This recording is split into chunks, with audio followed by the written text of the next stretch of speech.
हाँ तो मेरे रणबांकुरों, एक बार फिर से भारद्वाज क्लासेस पर आपका बहुत बहुत स्वागत और अभिनंदन। ये हमारा मॉडर्न इंडियन हिस्ट्री का तीसरा वीडियो है और पिछले दो वीडियो में हम पुर्तगालियों को और डचों को भारत में बुला चुके हैं। यूरोपियन कंपनी के भारत आगमन पर हम बात कर रहे थे। अब इस बार अंग्रेजों को भी पकड़ के ले आते हैं। बात बहुत पुरानी है। कब की बात है? 31 दिसंबर 1600 ईस्वी। न्यू ईयर की पार्टी चल रही थी। जगह है लंदन। और ये एक चित्र आपको दिख रहा है, जाम से जाम छलक रहा है। शायद गाने भी चल रहे होंगे, शीशे से शीशा टकराए जो भी हो अंजाम के देखो कैसे। तो 31 दिसंबर 1600 ईस्वी को लंदन में अंग्रेज पार्टी कर रहे थे। पार्टी करते करते आपस में चर्चा हुई। ये एक आदमी है जॉन। जॉन ने कहा कि तुमको व्यापार करना है कि नहीं करना? बोले करना है। बोले कहना क्या चाह रहे हो जॉन आप? बोले बात यह है कि पुर्तगाली भारत में पहुंच चुके हैं। वो लोग ईस्ट इंडीज बोला करते थे इसको, भारत इसके आसपास के देशों को। बोले पुर्तगाली वहां पर चले गए। एक पुर्तगाली आदमी है वास्को डिगामा, 1498 ईस्वी में चला गया। तुमको पता है वहां से जो व्यापार उसने किया, 60 गुना मुनाफा हुआ उसको। बोले अच्छा। और तो और बोले डच व्यापारी भी वहां पर पहुंच गया 1596 ईस्वी में। कार्नेलिस डे हाउटमैन, बहुत पैसा कमा रहे हैं वो लोग। भारत को खोज भी लिया, व्यापार भी कर रहे हैं, और तुम यहाँ शीशे से शीशा टकराते रहो, जाम छलकाते रहो। व्यापार करना है कि नहीं करना? बोले व्यापार तो करना चाहते हैं। इसने कहा दूसरे वाले ने, इस गोरे ने। बोले व्यापार तो करना चाहते हैं लेकिन अब उसमें इन्वेस्टमेंट करना पड़ेगा, पैसा भी लगाना पड़ेगा मोटा। फिर वहां जाएं, समुद्री रास्ते से जैसे तैसे करते हुए पुर्तगालियों के पीछे पीछे चले जाएं या उनसे पूछते हुए चले जाएं। रास्ते में जहाज डूब गया तो, समुद्री लुटेरों ने लूट लिया तो, भारत में वहां चले गए, वहां पे पुर्तगाली और डच अपने साथ में लड़ने लग गए तो रिस्क ज्यादा है, क्या करें? जॉन ने कहा कि रिस्क भी ज्यादा है तो प्रॉफिट भी ज्यादा है। ध्यान रख लेना मेरी बात को। पैसा लगाओ और इस रिस्क को उठाओ, बहुत शानदार पैसा है भारत से व्यापार करने में। तो जॉन की बात मानकर 217 जने इकट्ठे हुए। कितने? 217। इन 217 लोगों ने पैसा लगाया। बोले एक कंपनी बनाते हैं, जिस कंपनी को अपन क्या बोलते हैं? इंग्लिश ईस्ट इंडिया कंपनी, या उसी कंपनी को अपन बोलते हैं जॉन्स कंपनी। क्यों? क्योंकि जॉन ने ही सलाह दी थी कि ऐसा करो। तो 217 लोगों ने पैसा लगाया, मतलब इस कंपनी को बनाया। पैसा लगा रहे मतलब अपना अपना शेयर दे रहे। तो प्राइवेट कंपनी है, 217 लोगों का शेयर है इसमें। किसी ने ज्यादा लगाया, किसी ने थोड़ा कम लगाया, किसी ने और कम लगाया। तो इन्होंने कहा बोले साहब जिसने ज्यादा पैसा लगाया उनको गवर्नर बना देता है, और जिसने कम पैसा लगाया लेकिन अगर उसको नॉलेज है तो उसको भी गवर्नर बना देते हैं। तो ये कौन सी कंपनी हो गई? इंग्लिश ईस्ट इंडिया कंपनी बोल लो, या जॉन के कहने पे बनी थी तो जॉन कंपनी बोल लो, या गवर्नर और इन मर्चेंट्स की ये कंपनी है, the company of governor of merchants. Merchants यानी व्यापारी। कहां के? लंदन के, तो of London. The governor and company of merchants of London. क्या कर रहे हैं? ये ट्रेड कर रहे हैं। तो ट्रेडिंग कहां पर? ईस्ट इंडीज में। तो the governor and company of merchants of London trading into east Indies. याद नहीं रखना इतना लंबा चौड़ा नाम, रखो तो बढ़िया बात है। देखो लिखा हुआ है मैंने नीचे, ये रहा। The governor and company of merchants of London trading into east Indies. The governor and company किनकी है? मर्चेंट्स यानी व्यापारियों की। कहां के व्यापारी हैं? लंदन के। क्या करेंगे? ट्रेड करेंगे, व्यापार करेंगे। कहां करेंगे? ईस्ट इंडीज में। ईस्ट इंडीज यानी भारत और इसके आसपास के देशों के साथ में व्यापार करेंगे। क्लियर है? तो जॉन कंपनी बोल लो, या ये नाम बोल लो, या ये बहादुरी का काम था साहब। एक छोटे से वहां इंग्लैंड से आके ये यहाँ पे अपनी कंपनी कर रहे हैं, इसलिए यहाँ के लोग तो कहते थे बोले आप बहुत ब्रावो हो, बहुत बहादुर हो, इसलिए बहादुर कंपनी भी कहते थे इसको। कौन सी? बहादुर कंपनी। और ये मर्चेंट्स थे, व्यापारी थे। इन्होंने कहा बोले साहब देखो एडवेंचर तो है इस चीज में कि अपन जाएंगे, रास्ते में जहाज भी डूब सकता है तो उसका भी एडवेंचर अलग ही है, कोई लूट ले उसका भी एडवेंचर अलग ही है। फिर वहां जाके अपने को संघर्ष भी करना पड़ेगा, उसका भी एडवेंचर अलग ही है।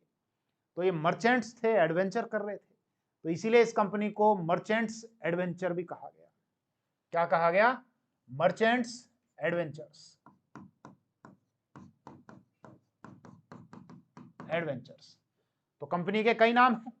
ईस्ट इंडिया कंपनी तो सारी है, लेकिन ये अंग्रेजों वाली है तो अंग्रेजों की ईस्ट इंडिया कंपनी, कोई डचों की हो गई तो डचों की ईस्ट इंडिया कंपनी। इसी कंपनी की बात करें तो इसके कई नाम हैं, आपका जॉन्स कंपनी हो गई, या मर्चेंट्स आपके एडवेंचर्स हो गई, या ब्रावो या बहादुर कंपनी हो गई, या the company of governor of merchants of London trading into east Indies. बना ली कंपनी, तो बना ली इन्होंने। अब इन्होंने कहा कि अरे पैसा तो तुम लगा रहे हो, वहां जाएंगे और थोड़े दिन बाद पता चले कि अपने लंदन से कोई दूसरा व्यापारी आ गया व्यापार करने के लिए, तो अपने को मुनाफा तो होगा ही नहीं, उल्टा अपन इतना रिस्क लेके जा रहे हैं, उनको पहले से प्लेटफॉर्म तैयार मिल जाएगा, अपने को तो घाटा हो जाएगा। तो बोले क्या कहना चाह रहे हो? बोले बात यह है कि ऐसी कोई व्यवस्था की जाए कि अपन लोग ही वहां पर व्यापार करें और शुरू में अपनी ही मोनोपोली रहे, इंग्लैंड से तो कम से कम कोई दूसरा व्यापारी वहां पर व्यापार करने के लिए ना आए, और अगर आए तो फिर वो अपने थ्रू ही वहां पर व्यापार करे। बोले यार ऐसे तो किसी को कैसे रोक सकते हैं, अपन कैसे रोकेंगे? बोले एक जना रोक सकता है। कौन? ब्रिटेन की महारानी। चलो चलो ब्रिटेन की महारानी के पास में चलो। ये गए महारानी के पास में। ये महारानी कौन सी? Elizabeth first. ये गए होंगे वहां पे। राम राम। इसने बोला हाँ राम राम, कहीं काम है? बोले साहब ऐसे कंपनी बनाई है, 200 प्राइवेट कंपनी है, इंग्लिश ईस्ट इंडिया कंपनी है, 217 लोगों के उसमें शेयर हैं, और हम लोग व्यापार करना चाहते हैं ईस्ट इंडीज के साथ में, वहाँ व्यापार के लिए जाना चाहते हैं। जाओ, मैं क्या करूँ? साहब ये हम ये चाहते हैं आपसे, एक विशेषाधिकार चाहते हैं, मोनोपोली। क्या? कि हमको एक विशेषाधिकार दे दो कि कुछ वर्षों के लिए, जब तक हमको मुनाफा ना हो जाए, हम जो पैसा लगा रहे हैं उसकी भरपाई ना हो जाए, तब तक इंग्लैंड से कोई भी दूसरा व्यापारी वहां पर व्यापार करने के लिए नहीं जाएगा। बोले नहीं ऐसा तो नहीं हो सकता भाई, जैसे आपको वहां पर जाकर व्यापार करने का अधिकार है, तो मेरे बच्चों ऐसा अधिकार तो सबको है। इंग्लैंड के दूसरे जो भी कोई व्यक्ति है जो व्यापारी है, ये अधिकार तो सबको है। बोले देखो अगर आप ऐसा नहीं करते हो तो इसमें अपने देश का ही नुकसान है। अच्छा कैसे, समझाओ। हम इतना पैसा लगा रहे हैं, अपने देश का ही पैसा लगा रहे हैं, वहां जाकर अगर हम व्यापार नहीं कमा पाएंगे, मुनाफा नहीं कमा पाएंगे, तो वो मुनाफा कहां पर आएगा? अपने देश में ही आएगा। अगर वो मुनाफा नहीं आ पाएगा तो फिर नुकसान किसका हुआ? ये तो अपना ही नुकसान हुआ। शाबाश, चलो ठीक है, तुमको मैं मोनोपोली दे देती हूं, ये लो। कब बनाई कंपनी? कंपनी बनाई 1600 में। बोले 15 वर्षों के लिए तुमको मैं मोनोपोली देती हूं कि 15 वर्षों तक इंग्लैंड से कोई भी दूसरा व्यापारी वहां पर व्यापार करने के लिए नहीं आएगा, और अगर आएगा तो वो तुम्हारे थ्रू ही वहां पर व्यापार करेगा। बोले एल 15 साल ही? 15 में क्या होगा, इतने में तो हम जो पैसा लगा रहे हैं उसकी भरपाई नहीं होगी। बोले अगर 15 साल तो करो, बाद में फिर और बढ़ा देंगे। बाद में फिर ये एक्सटेंशन इनको मिलता गया 20-20 वर्ष का। पहले 15 साल का मिला था, बाद में फिर 20 वर्ष 20 वर्ष 20 वर्ष, ये 20-20 साल बढ़ाते गए। कब तक? 1813। 1813 में ये था कि कंपनी का जो एकाधिकार था ना, उसको तो कर दिया खत्म कि साहब ये अब जो तुम्हारी मोनोपोली है ना, ये मोनोपोली अब नहीं रहेगी। अब दूसरा जो व्यापारिक जो कंपनियां हैं वो भी जाकर वहां पर व्यापार कर सकती हैं, जो इंग्लैंड की जो कंपनी है या इंग्लैंड का कोई व्यापारी है। हालांकि ये इनका चीन के साथ जो व्यापार ये लोग कर रहे थे उस पर इनकी मोनोपोली बनी रही, बाकी इनकी मोनोपोली बाद में खत्म कर दी थी। खैर वो अभी हमारा विषय नहीं है, हमारा विषय केवल ये है कि ये कंपनी बनी। एलिजाबेथ फर्स्ट ने इनको शुरू में 15 वर्ष का मोनोपोली का अधिकार दिया, बाद में इसको 20-20 वर्ष के लिए बढ़ाया। बाद में ये जब विषय आएगा संवैधानिक विकास में, तब इस पर हम बात करेंगे। ठीक, इतनी बात। ओके साहब। अब कहानी ये होती है कि इंग्लैंड से एक कोई व्यापारी जॉन मिल्डन हॉल, ये कोई फर्जी राजदूत बनके, डिप्लोमेट बनके वहां पहुंच गया भारत में। मतलब ना तो राजा ने नहीं भेजा था इसको, कब की बात कर रहा हूं मैं, 1599 की। तो पहला जो इंग्लिश जो व्यापारी आया था, इंग्लैंड से जो व्यापारी भारत में व्यापार करने के लिए आया था, वो 1599 में आया था। और उसका नाम था जॉन मिल्डेन हॉल। लेकिन ये फर्जी आदमी था। फर्जी आदमी कैसे था कि ये कोई फर्जी लेटर लिखा लाया, खुद ही तैयार कर लिया इसने, इंग्लिश में उसमें लिखा हुआ था। अब यहां जिन जिन राजाओं से मिलता, वैसे तो राजा अपॉइंटमेंट ही नहीं दे कि साहब कोई व्यक्ति मिलना चाहता है, बोले हाँ मिलेंगे। अब राजा राजा, राजा का अपना एटीट्यूड। लेकिन जो दूसरे देशों से डिप्लोमेट आया करते थे तो राजा उनको अपॉइंटमेंट दिया करते थे, न केवल अपॉइंटमेंट बल्कि उनको स्पेशल ट्रीटमेंट भी दिया करते थे कि साहब ये दूसरे देश से आया हुआ, वहां का डिप्लोमेट है, वहां के राजा ने भेजा। तो मिल्टन हॉल ऐसा कोई फर्जी पत्र बना लिया, उसमें इंग्लिश में लिखा हुआ था। अब इंग्लिश यहाँ काला अक्षर भैंस बराबर, समझ में नहीं आया। अब यहाँ भारत में जो अलग अलग रियासतें हैं, जो भी राजा उनको जाके दिखाए साहब इंग्लैंड के राजा ने भेजा है, मैं उनका डिप्लोमेट हूँ, और ये देखो ये मैं छपा के लाया हूँ ये पत्र। अब राजा पढ़े तो वो मन में तो यही सोचे काला अक्षर भैंस बराबर, अंग्रेजी तो क्या पल्ले पड़े। अब वो ये देखे, बोले ओके ओके ओके बढ़िया ठीक ओके। अब पल्ले एक अक्षर ही नहीं पड़ा। इसने यहाँ पर खूब प्रिविलेजेस ली, आराम से घूमा फिरा, खूब मजे लिए, पुष्कर भी गया, अजमेर भी गया। इसकी तो डेथ यहीं पर हुई, इसको अजमेर में दफनाया गया था। लेकिन बाद में जब कंपनी के लोगों को पता चला, बोले साहब ऐसा कोई व्यापारी बनकर वहां गया हुआ था और वो झूठा ही ऐसे प्रचार कर रहा है कि मेरे को तो राजा ने भेजा है।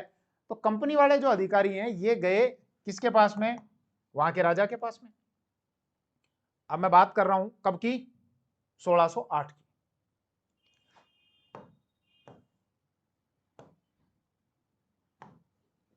ये किंग है जेम्स फर्स्ट। क्या नाम है, जेम्स फर्स्ट। मैं अभी क्या बता रहा हूं आपको कि वहां के इंग्लैंड के राजा के द्वारा अपने 2 प्रतिनिधि भारत में भेजे जाएंगे मुगल बादशाह के पास में। पहला होगा हॉकिंस और दूसरा होगा सर टॉमस रो। उस विषय पर बात कर रहा हूं। जेम्स फर्स्ट के साथ में कंपनी के प्रतिनिधि गए, इंग्लिश ईस्ट इंडिया कंपनी के। उन्होंने कहा बोले साहब नमस्कार, राम राम। बोले हाँ राम राम, क्या हुआ। बोले साहब आपने कोई एक अपना डिप्लोमेट भेजा हुआ है भारत में, वो तो आराम से घूम रहा है और वो सबको ही कह रहा है, बोले मेरे को तो राजा जी ने भेजा है, वो लेटर वेटर भी दिखा रहा है। बोल ना, मैंने तो नहीं भेजा किसी को। बोल तो वो ऐसे ही फर्जी यूं ही डींगे हाँक रहा है वहां पे, मेरे को नहीं पता कौन है, आप लोग क्या चाह रहे हो। बोले साहब कंपनी वहां पर व्यापार कर रही है तो सारी जानकारी है ही आपको। बोले मैं कोई अकाउंटेंट थोड़ी हूं आपका। बोले चलो कोई बात नहीं सुनो। बोले साहब हमारी ये कंपनी खोली हमने 1600 ईस्वी में बनाई थी, 31 दिसंबर 1600 ईस्वी को। 217 जने उसमें शेयर होल्डर हैं, प्राइवेट कंपनी है। महारानी एलिजाबेथ फर्स्ट ने हमको 15 वर्षों का विशेषाधिकार दिया हुआ है, बाद में फिर 20-20 वर्षों के लिए चलो बढ़ा देंगे।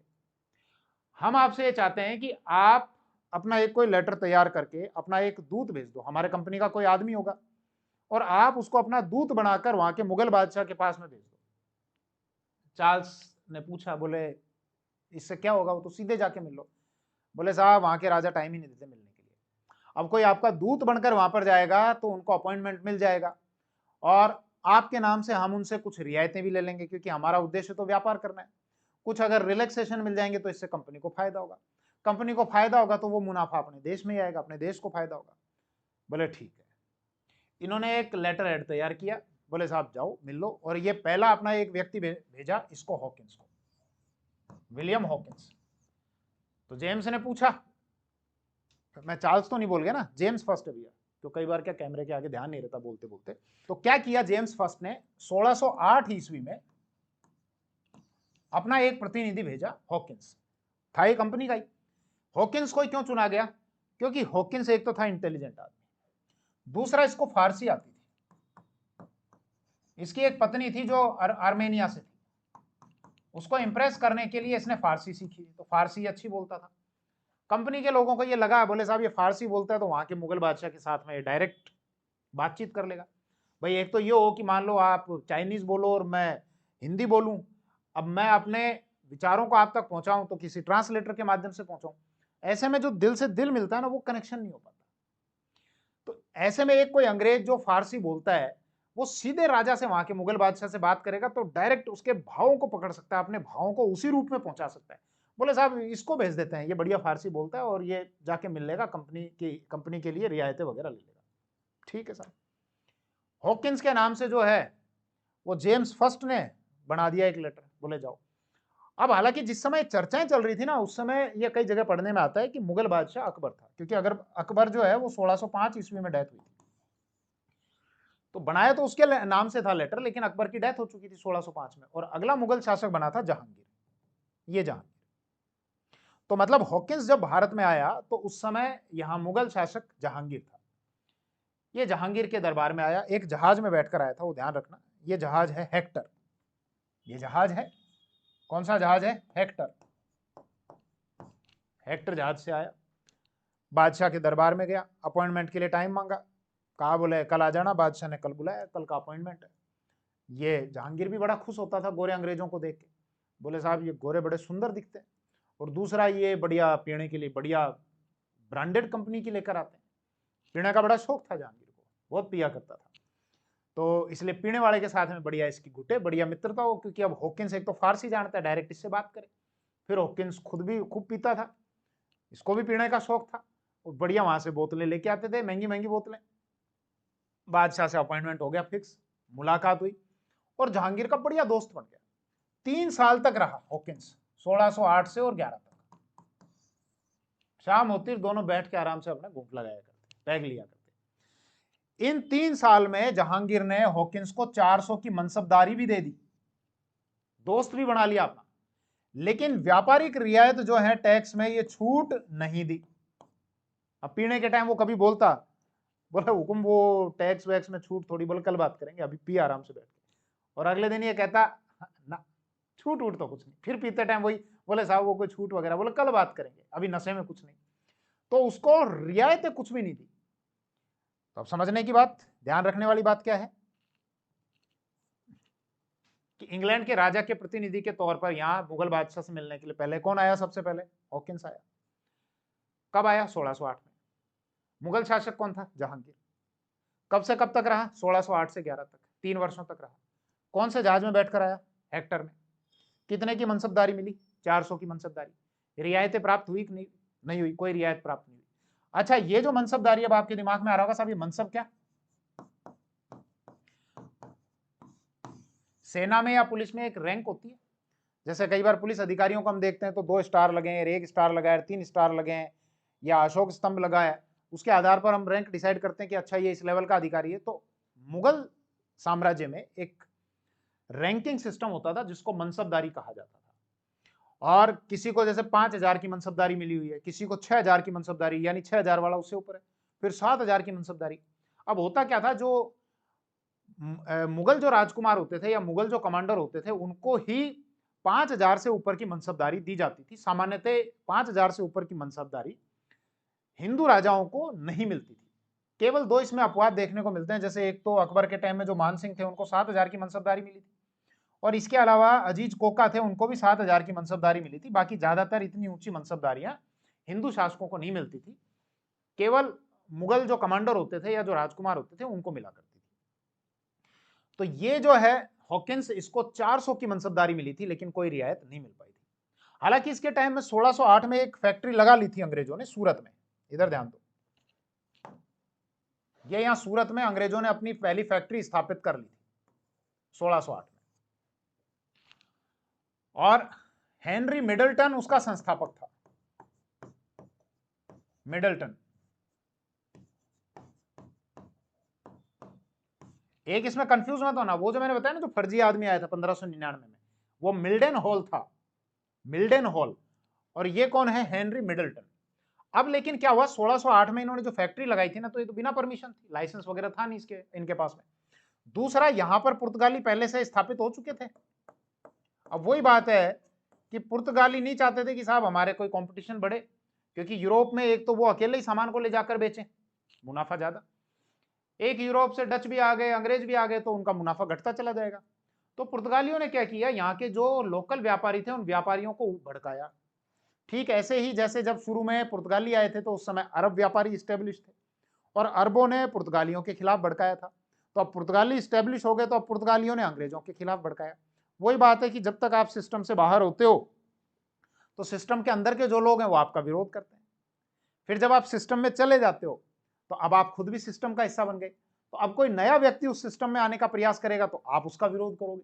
तो पुर्तगालियों ने ऐसे भड़काया, बोले ये भाई इनकी गोरी चमड़ी पे मत जाना, हमारी भी गोरी चमड़ी है, इनकी भी है, लेकिन हम मन के साफ हैं, ये बदमाश हैं, तुमको लूट खाएंगे, सारे कपड़े बेच खाएंगे तुम्हारे, मत करना विश्वास। तो मतलब कुल मिलाकर 1608 में सूरत में अंग्रेजों की पहली फैक्ट्री स्थापित हो गई थी। कौन सा तट है? पश्चिमी तट है। संस्थापक कौन था? हेनरी मिडल्टन था। लेकिन इस फैक्ट्री को बंद करना पड़ गया था, क्लोज। फिर बाद में ये फैक्ट्री वापस स्थापित की थी इन्होंने 1613 में। अब 1613 में जो थी अब वो स्थायी थी, ठीक है। 8 में बनी, बंद हो गई थी। विरोध करना यहाँ के स्थानीय व्यापारियों ने, पुर्तगालियों ने भड़काया। हेनरी मिडल्टन संस्थापक था, बंद हुई तो बाद में 1613 में फिर से स्थापित हुई, ठीक। और हम डिटेल से बाकी और बात करेंगे। इधर आओ, अभी एक बार इसी को कंटिन्यू करते हैं। तो ये तो हो गई बात इसकी, किसकी? हॉकिंस की। हॉकिंस को ये समझ में आ गया कि ये आदमी मेरे को मरे ही कोई रियायत नहीं देना। 1611 में चला गया हॉकिंस, बोले साहब इससे कुछ नहीं मिलना, ये पी लेता है साथ में, मीठी मीठी बात कर लेता, देना देवाड़ कुछ भी नहीं है।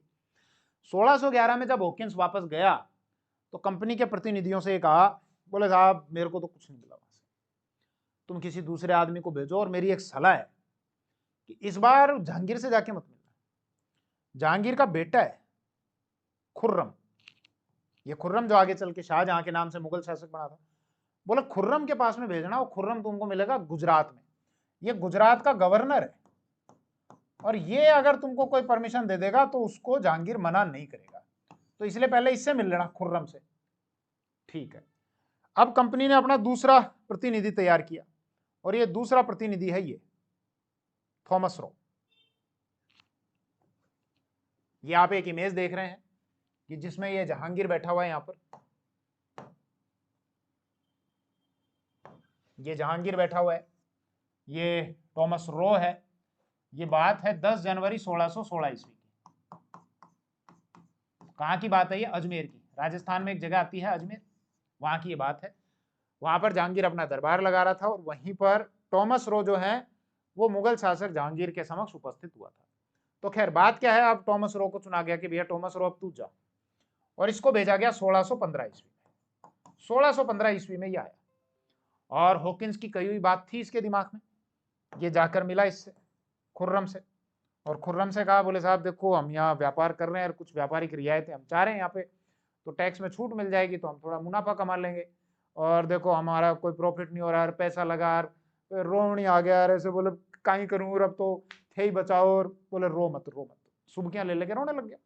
इसने कहा क्या चाहिए? बोले साहब व्यापारिक छूट, और क्या कह रहा हूँ इतनी देर से, ठीक।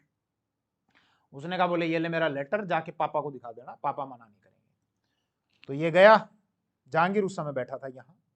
आप अजमेर में जाएंगे तो अजमेर में एक फोर्ट आता है जिसको मैगजीन फोर्ट कहा जाता है। ये जो आपको दिख रहा है ना अभी वर्तमान में, तो ये म्यूजियम है, संग्रहालय। कभी अजमेर जाओ तो घूम कर आना। 1570 में मुगल शासक अकबर ने इसको बनाया था। इसको कहा जाता है मैगजीन फोर्ट। अंग्रेज जब वहां पर अजमेर में उनका अधिकार था अंग्रेजों का, तो इसको एज ए शस्त्रागार उन्होंने काम में लिया। अंग्रेजों का सारा गोला बारूद इसी में रहता था। और हल्दी घाटी का जो युद्ध हुआ था, तो मुगल शासक अकबर ने मान सिंह को अपनी सेना देकर रवाना किया था 3 अप्रैल 1576 को, कि जाओ भैया हल्दी घाटी का युद्ध लड़ो प्रताप के साथ में। तो मान सिंह को सेना देकर जो रवाना किया था वो यहीं से ही रवाना किया था, ठीक है। तो ये वाला फोर्ट है मैगजीन फोर्ट, या जिसको अकबर दुर्ग भी कहा जाता है, अजमेर में है। 1570 में अकबर ने बनाया था। बाद में अंग्रेजों का भी अधिकार रहा था, अंग्रेजों का यहाँ पर शस्त्रागार होता था। और 3 अप्रैल 1576 को मुगल शासक अकबर ने मान सिंह को महाराणा प्रताप के विरुद्ध सेना देकर यहीं से रवाना किया था।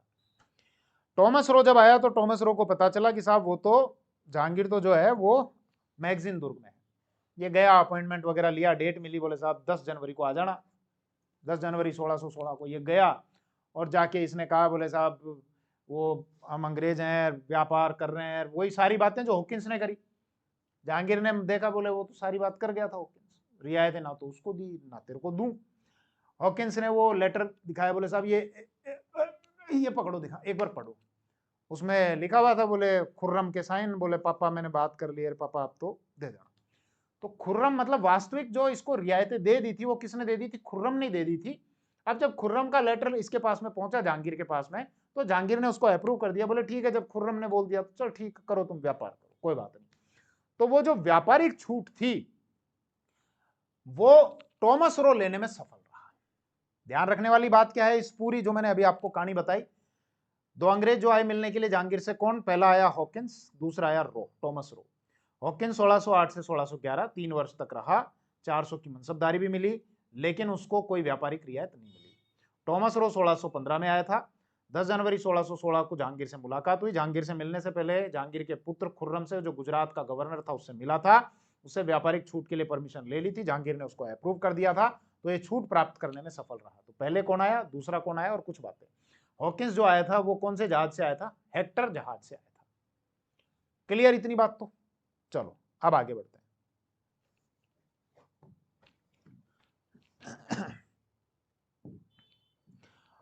अब अंग्रेजों ने भारत में अपने सेंटर बनाने शुरू किए।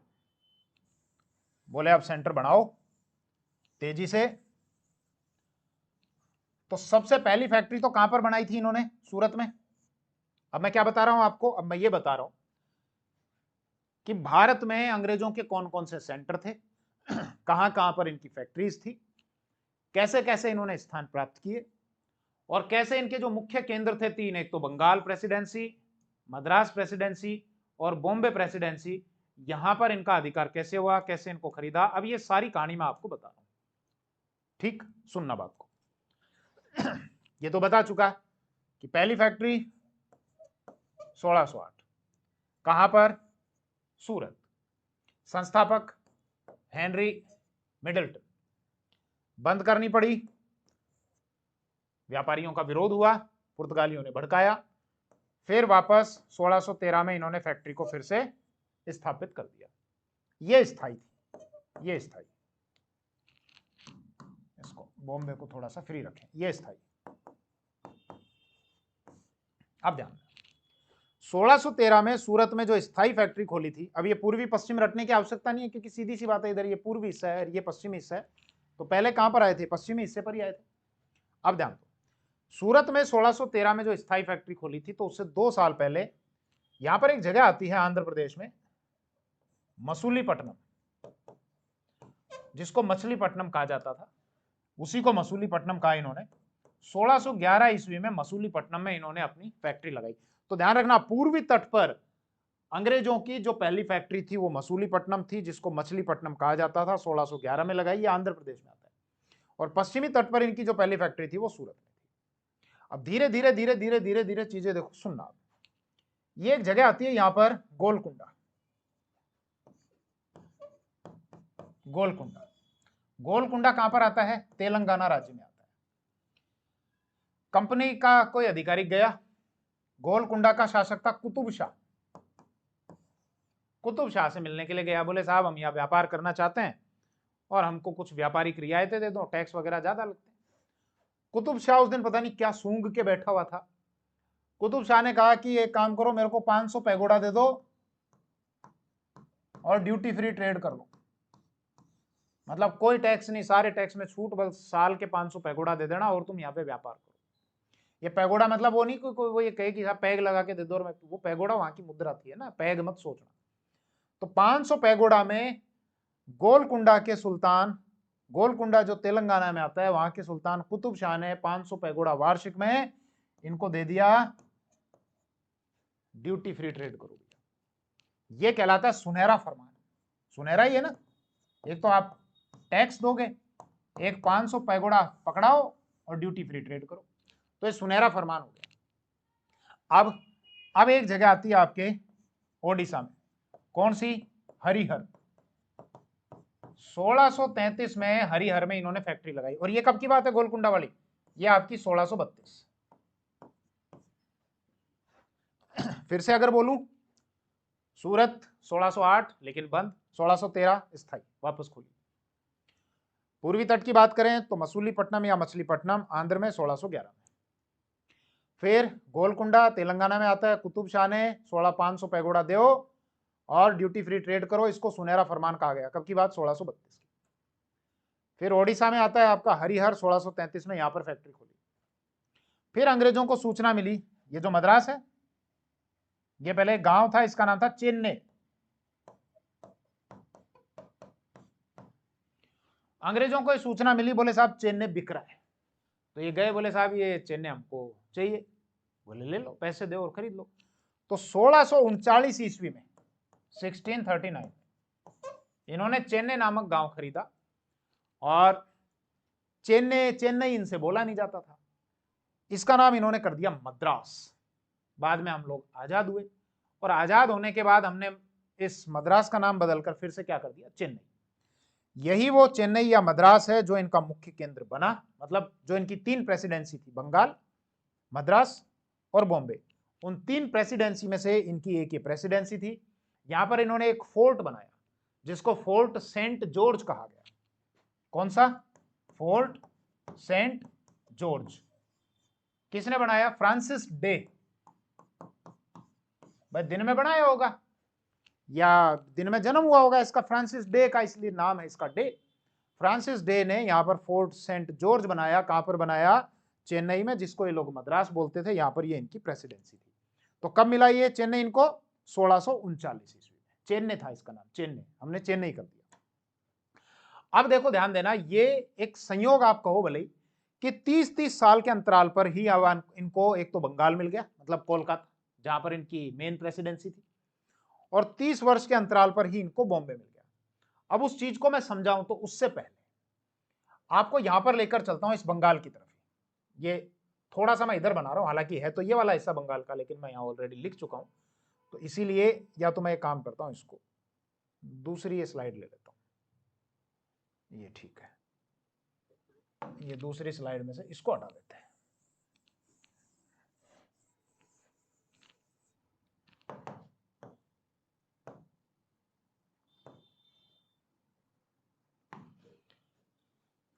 पहले यहां पर भी इनकी एक कोई फैक्ट्री वगैरह खोल देते हैं। ये बंगाल का एक गवर्नर था शाह शुजा, ये औरंगजेब का भाई शाह शुजा। शाह शुजा के पास में एक अंग्रेज प्रतिनिधि पहुंचा, वॉन्टन, और वॉन्टन ने कहा कि हुकुम, आपकी अगर कृपा हो जाए तो यहाँ बंगाल में अपनी कोई एक छोटी मोटी फैक्ट्री लगा लें, अपना काम धंधा यहाँ पे भी शुरू कर लें। बात कब की है? 1651 की। शाह शुजा ने कहा ठीक है वॉन्टन, यही वांट है तेरी, यही मांगे? बोले हाँ साहब यही मांगे। ठीक है, कर खोल लो अपनी यहाँ फैक्ट्री। तो 1651 में जो बंगाल का जो गवर्नर था शाह शुजा, जो औरंगजेब का भाई था, उसने यहाँ अंग्रेजों को परमिशन दी। वॉन्टन ने ये परमिशन ली, और बाद में यहाँ हुगली नदी के किनारे एक फैक्ट्री लगाई गई ब्रिजमैन के द्वारा। हुगली नदी है, मैंने बताया अभी आपको, वहां पर एक फैक्ट्री लगाई। किसके द्वारा स्थापित की गई? उसका संस्थापक कौन था? ब्रिजमैन। पर नदी है तो ब्रिज ब्रिज तो बनाएगा आदमी, तो नाम इसका ब्रिजमैन, ब्रिज बना दे तो फैक्ट्री बना दे बाद में। क्लियर इतनी बात? तो 1651 में इनको ये भी मिल गया हिस्सा। तो अभी तक क्या क्या मिला? सूरत 1608, मसूलीपट्टनम 1611, फिर गोलकुंडा 1632, फिर हरिहर उड़ीसा वाला 1633, फिर चेन्नई 1639, और उसके बाद 1651 हुगली नदी के किनारे इन्होंने अपनी फैक्ट्री लगाई ब्रिजमैन में। अब ध्यान देना, अब हम बात कर रहे हैं 3 प्रेसिडेंसी की। एक तो ये मद्रास, 30-30 साल का अंतर है देखो, 1639। हालांकि ये जो जमीन खरीद ली थी 1638 में ही खरीद ली थी, और 1639 में इन्होंने यहां पर फोर्ट सेंट जॉर्ज बनाया। तो अगर आप ये 38 पकड़ोगे तो 1638 में अगर 30 साल आप जोड़ो तो ये बॉम्बे आ जाओ इधर 1668, और इसमें अगर आप 30 साल जोड़ो तो इधर आ जाओ ये कलकत्ता 1698। अब ये संयोग है या शायद भगवान ने सोचा होगा, बोले एक काम करते हैं इसमें तो अपन 30-30 साल का अंतर कर देते हैं, ताकि भविष्य में जब युवा तैयारी करेंगे कॉम्पिटिटिव एग्जाम्स की तो उनको याद रखने में कोई ज्यादा दिक्कत का सामना नहीं करना पड़े। तो अपन 30-30 साल का ही अंतर कर देते हैं। तो 1638 में खरीदा था ये चेन्नई, 1639 में फोर्ट सेंट जॉर्ज वगैरह बनाया। तो 30-30 साल का अंतर है देखो, ये 39 हो गया, या आपका 68 हो गया, या आपका 98 हो गया। तो अब सबसे पहले मैं बात कर रहा हूं कि इनको ये बॉम्बे कैसे मिला। तो इसके लिए हमको चलना पड़ेगा पुर्तगाल। इधर आ जाओ,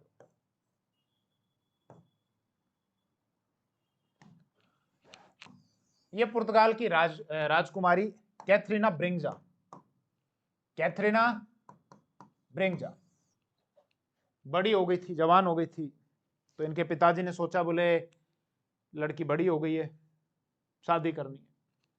शादी की बात किससे चलाएं साहब, हाथ पीड़े करने हैं लड़की के। तो बोले कोई सुंदर व्यक्ति हो, बोले साहब इंग्लैंड के राजकुमार है, क्या नाम है, बोले चार्ल्स, ये देखो लिखा हुआ है चार्ल्स सेकंड। इनकी चाल बढ़िया थी, चलने की चाल बढ़िया थी, शायद इसीलिए मम्मी पापा ने नाम रखा होगा चार्ल्स सेकंड। बोले इंग्लैंड के राजकुमार हैं, चाल बढ़िया है, इसलिए उनका नाम चार्ल्स सेकंड है, दिखने में भी सुंदर है, बाल भी बड़े बड़े हैं।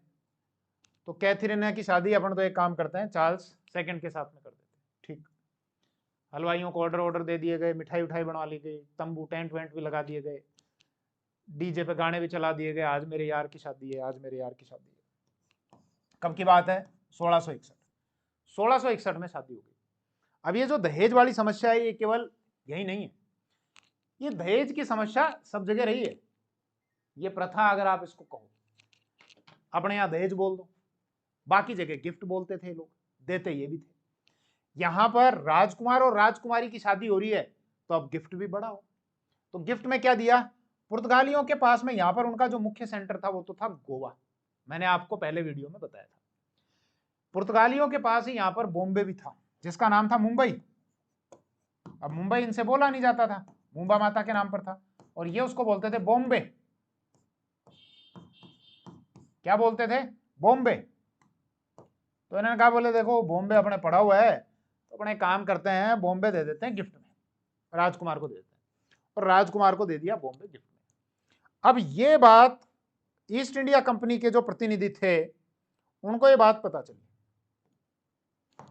ईस्ट इंडिया कंपनी के प्रतिनिधियों को ये बात पता चली, बोले साहब बात ये है, अपने राजकुमार की शादी हो गई पुर्तगाली राजकुमारी कैथरीना ब्रिंजा के साथ। 1661 में ब्याह हो गया, और पुर्तगालियों ने बॉम्बे जो है वो अंग्रेजी राजकुमार को दे दिया। तो क्या करें, बोले जगह खाली पड़ी है, इससे पहले कि कोई दूसरा आदमी जाए किराए पे ले ले, अपने काम करते हैं, अपन ही किराए पे ले लेते हैं। कंपनी के प्रतिनिधि गए, और कंपनी के प्रतिनिधियों ने इनसे बात की, चार्ल्स सेकंड से, बोले साहब राम राम। राम राम भाई, क्या काम है। बोले साहब हमारी एक कंपनी है, ये इंग्लिश ईस्ट इंडिया कंपनी, या उसी को हम मर्चेंट्स एडवेंचर्स बोलते हैं, या उसी को हम जोन्स कंपनी बोलते हैं, उसी को हम ब्रावो या बहादुर कंपनी बोलते हैं, उसी को हम बोलते हैं the company of governor of the company of the governor and company of merchants of London trading into east Indies. 217 share holder हैं साहब उसमें, प्राइवेट कंपनी है, हम व्यापार करते हैं भारत के साथ में। बोले सिर में दर्द क्यों कर रहे हो, काम की बात है, वो काम की बात बताओ। बोले साहब बात हमको ये पता चली है, अंदर की बात ये है कि आपको दहेज में मिला है बॉम्बे, 1661 में आपका ब्याह हुआ है राजकुमारी के साथ, वो बॉम्बे ऐसे ही पड़ा हुआ है, वहाँ पे ऐसे झाड़ू पोंछे भी नहीं लगते, गंदगी हो रही है, मकड़ियों ने जाड़े दे रखे हैं, तो साहब आप हमको दे दो किराए पे, हम वहाँ व्यापार कर ही रहे हैं, उसकी भी साख संभाल कर लेंगे, सफाई फाई कर लेंगे, और आपको किराया भी दे देंगे। तो सीधे ही बता देते, इतनी लंबी चौड़ी बात क्यों बता रहे थे। बोले साहब ये कंपनी बनाई, बोले साहब टावरों को याद कराना है, इसलिए टावरों को याद कराने के लिए बार बार बोलना पड़ता है। ठीक है चलो कोई बात नहीं, फिर अच्छी बात है। तो 1668 ईस्वी में चार्ल्स सेकंड ने मात्र कितने 10 पाउंड, इन्होंने कहा कि सालाना 10 पाउंड दे देना बस बस, और बॉम्बे तुम्हारा। तो ये बॉम्बे मिल गया किसको, कंपनी को। तो चेन्नई तो आ चुका था, इसके अलावा कंपनी के पास में बॉम्बे भी आ गया 1668 ईस्वी में। अब 1698 में क्या हुआ, कंपनी को ये खबर मिली। अच्छा एक चीज और समझ लेना, ये जो 1668 में बॉम्बे इनको मिला था ना, तो यहां पर जो फैक्ट्री लगाई थी उसका जो संस्थापक था वो था गेराल्ड आंगियार। अब ये नाम इतने टेढ़े मेढ़े हैं कि जीभ है ना ऐसे टेढ़ी बाकी हो जाती है, सीधे ही रख लेते नाम रमेश सुरेश, क्या गेराल्ड आंगियार, गेराल्ड आंगियार, कौन सा यार, आंगियार, कौन सा यार, आंगियार। तो ये गेराल्ड आंगियार जो है ये इसका संस्थापक था, यहाँ बॉम्बे में जो इन्होंने फैक्ट्री लगाई। अब बात आती है 1698 की, अंग्रेजों को ये सूचना मिली, बोले साहब 3 गांव बिक रहे हैं। कौन कौन से, एक तो कलिकाता जिसको आज हम कोलकाता बोलते हैं, एक सूतानाती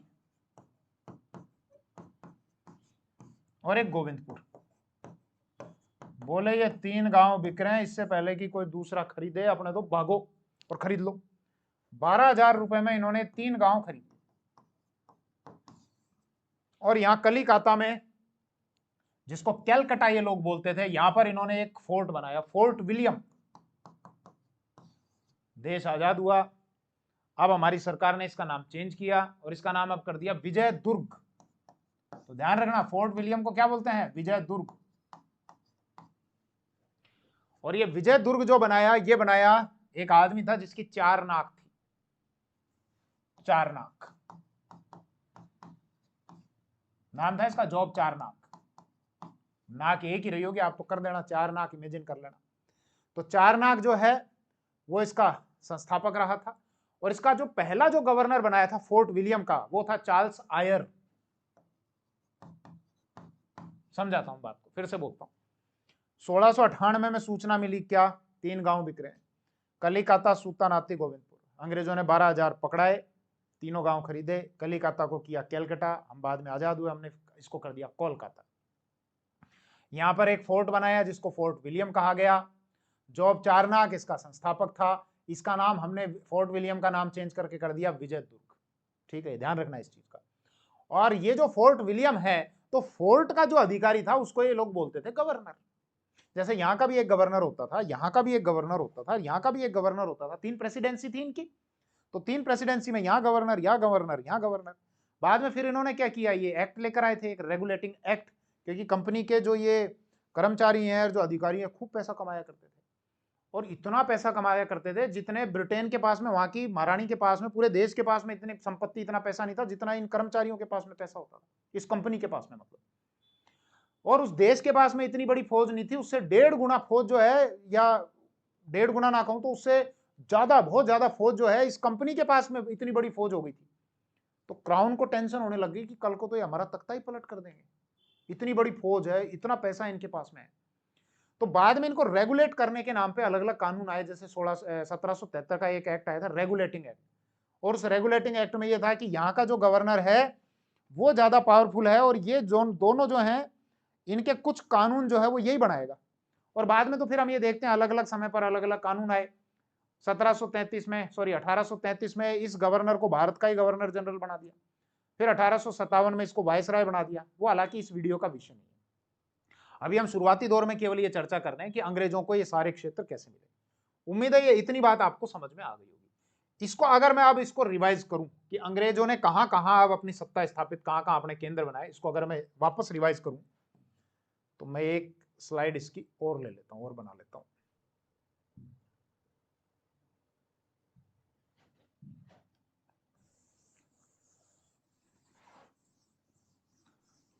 एक बार इसको देख लेते हैं, इनके मेन सेंटर्स। उसके बाद फिर एक मुगल बादशाह हुआ था फर्रुख शेर, उसके फोड़े का इलाज कर दिया था। और उसके बाद फिर कंपनी को जो रियायतें मिली उसको कहा गया मैग्ना कार्टा। अब बोलते रहना, मन में बोलते रहना, क्योंकि लाइव क्लास तो है नहीं, रिकॉर्डेड क्लास है। पहली फैक्ट्री सूरत, कब? 1608। संस्थापक हेनरी मिडल्टन। फैक्ट्री को जल्दी बंद करना पड़ा। वापस कब लगी? 1613 में। ठीक, अभी सेंटर बता रहा हूं केवल। ये पश्चिमी तट पर, पूर्वी तट पर पहली मसूलीपट्टनम। कहां पर? आंध्र प्रदेश में। कब? 1611। सुनहरा फरमान 1632। कहां पर? गोलकुंडा। गोलकुंडा कहां पर? तेलंगाना में। कितने पैगोडा? 500 पैगोडा, सालाना 500 पैगोडा और ड्यूटी फ्री ट्रेड। फिर 1633 में कहां पर फैक्ट्री लगाई? हरिहर। हरिहर कहां पर? ओडिशा में। फिर 1639 में कौन सा गांव खरीदा? चेन्नई। 1639। फिर इसके बाद में 1639 के बाद में कहां पर? 1651। 1651 कहां पर गए? बंगाल। बंगाल का गवर्नर शाह सुजा। किसका भाई? औरंगजेब का। शाह सुजा से मिलने के लिए कौन गया? वॉन्टन। वॉन्टन ने अपनी वॉन्ट बताई, साहब हम ये चाहते हैं। वॉन्टन ने व्यापारिक अनुमति ली 1651 में। बाद में ब्रिजमैन ने यहाँ पर हुगली नदी के किनारे एक फैक्ट्री लगा दी। 1651। फिर बाद में बॉम्बे कैसे मिला साहब? 1661 में कैथरीन ब्रिंगजा और चार्ल्स की शादी हुई। 1668 में चार्ल्स ने 10 पाउंड सालाना में अंग्रेजों को बॉम्बे दे दिया। यहाँ का संस्थापक कौन था फैक्ट्री बनाने वाला? चार्ल्स आंगियार। और यहाँ चेन ने जो खरीदा था, यहाँ पर एक फोर्ट बनाया था, फोर्ट सेंट जॉर्ज। किसने बनाया था? Francis day. शायद दिन में जन्म हुआ था इसका, इसलिए फ्रांसिस डे। ठीक। फिर 1698 में 3 गांव खरीदे, कलिकाता, सूतानाती, गोविंदपुर। कितने में? 12,000 रुपए में। कलिकाता को क्या कर दिया? कैलकाटा। हमने वापस क्या कर दिया? कोलकाता। कलिकाता में इन्होंने फोर्ट बनाया, फोर्ट विलियम। हमने उसका नाम चेंज करके क्या कर दिया? विजयदुर्ग। इसका संस्थापक कौन था? जोब चारनाक। चारनाक थी उसके। और इसका पहला जो गवर्नर था वो कौन था? Charles Eyre. बाद में फिर ये बंगाल में इनकी मुख्य प्रेसिडेंसी हो गई थी। फिर इसको गवर्नर जनरल इन्होंने किया। पहले केवल बंगाल का था, बंगाल का गवर्नर, फिर बंगाल का गवर्नर जनरल, फिर भारत का गवर्नर जनरल, फिर भारत का वायसराय कर दिया। ठीक है, इतनी बात। अब आता है एक सबसे इंपॉर्टेंट, मैग्ना कार्टा, जिसने ये मान लो कि अंग्रेजों की जो तकदीर है वो बिल्कुल बदल दी। और वो अंग्रेजों का मैग्ना कार्टा होकर निकलता है मुगल बादशाह के फोड़े में से। बोले साहब कैसी बात कर रहे हो, कैसे फोड़े फुंसियों की बातें कर रहे हो? अब फोड़ा हो गया था भैया, हो गया था, तो हमने तो किया नहीं। ध्यान देना, ये दिख रहे हैं वैसे ये चित्र आपको सारे? नहीं दिख रहे, जूम कर लेते। बात है 1717 ईस्वी की। मुगल बादशाह था फर्रुखशियर। 1713 से 1719 तक रहा था, बाद में सैयद भाइयों ने मार दिया था इसको। कंपनी के प्रतिनिधि, कंपनी वाले देखो रोते रहते थे, फायदा इतना हो रहा था, मैंने बताया ना, क्राउन से ज्यादा पैसा था, क्राउन से बड़ी फौज थी, उसके बावजूद रोते रहते थे। फायदा नहीं हो रहा, घाटे में जा रहे हैं, नुकसान में जा रहे हैं, रोते ही रहते थे, टैक्स दिया ही नहीं करते थे आदि बढ़ती। फर्रुखशियर के पास में एक व्यक्ति मिलने के लिए पहुंचा, जॉन सरमन। जॉन सरमन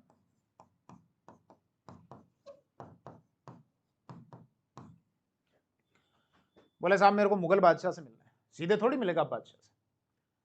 तो बादशाह के लोगों ने कहा, बोले बादशाह तुमसे नहीं मिल सकता। क्यों? तुम टैक्स वैक्स नहीं देते हो, टैक्स चोरी करते हो तुम लोग। बादशाह चिढ़ा बैठा, तुमसे नहीं मिलेगा बादशाह साहब, प्लीज अपॉइंटमेंट फिक्स कर दो। अरे भाई बोल दिया, भाग यहां से। ठीक। अगले दिन फिर आया, साहब मीटिंग करा दो, बादशाह नहीं मिलेगा।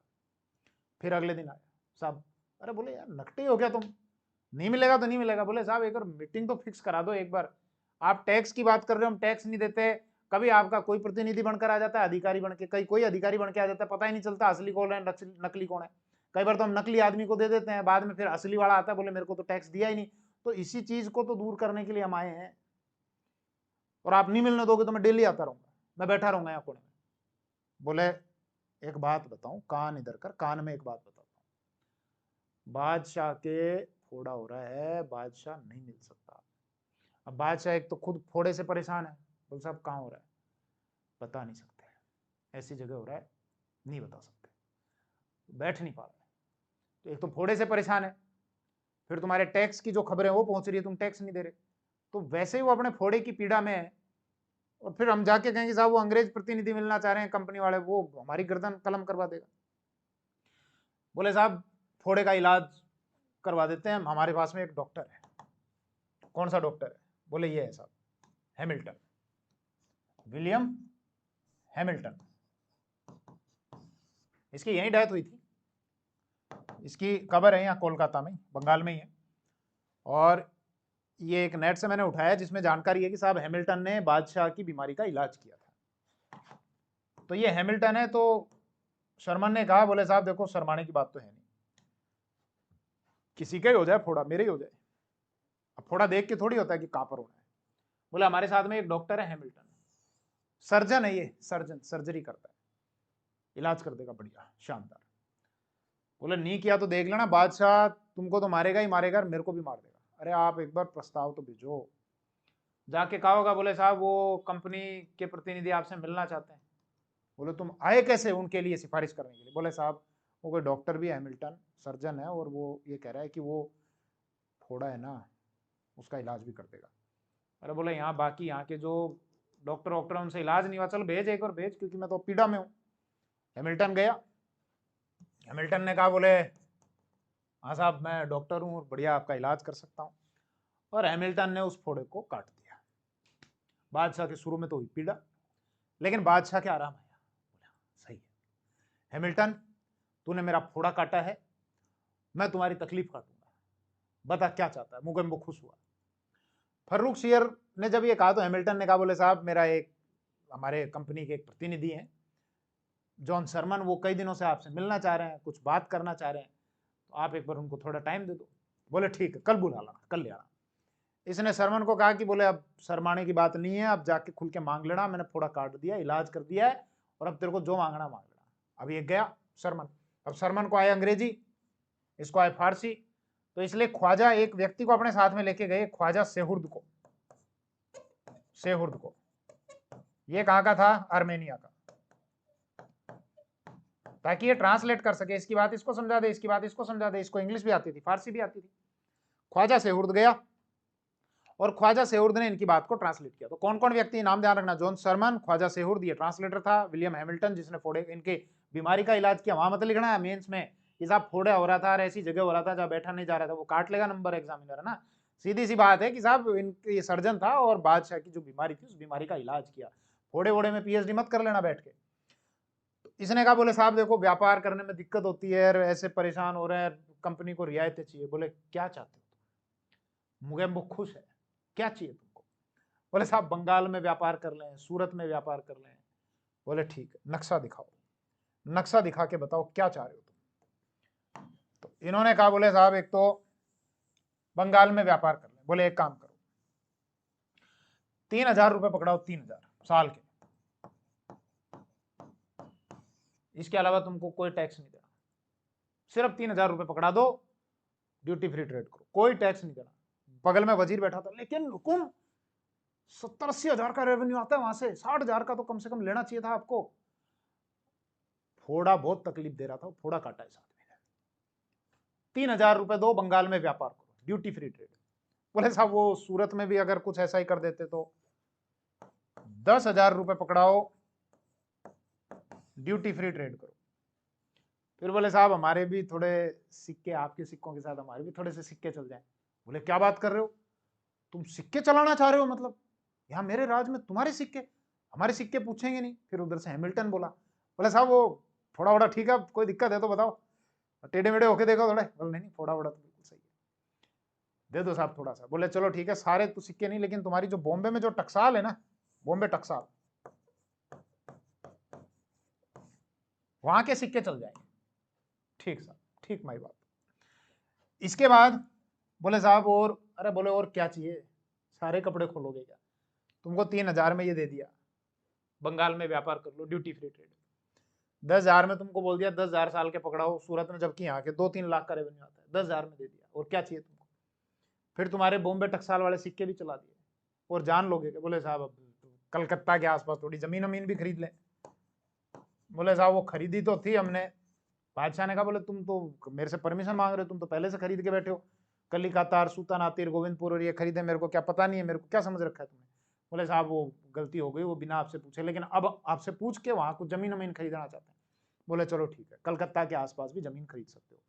तो 1717 में जो कंपनी का प्रतिनिधि था जॉन शर्मन, उसके साथ एक डॉक्टर था हैमिल्टन, एक ट्रांसलेटर था ख्वाजा सेहुर्द जो आर्मेनिया का था, और फर्रुख शेयर ने अंग्रेजों को इतनी छूट दे दी कि 3,000 में बंगाल में व्यापार करो, कोई टैक्स नहीं देना, इसके अलावा 10,000 में सूरत में करो, बॉम्बे टकसाल के सिक्के चल जाएंगे, कलकत्ता के आसपास में जमीन खरीद सकते हो। इसको एक इतिहासकार है ओम्स, ओम्स ने कहा है कि अंग्रेजों के लिए मैग्ना कार्टा है। ओम्स ने क्या कहा है इसको? अंग्रेजों के लिए मैग्ना कार्टा। मैग्ना कार्टा यानी अधिकार पत्र। क्या मैग्ना कार्टा, क्या होता है मैग्ना कार्टा? सुनना बात को।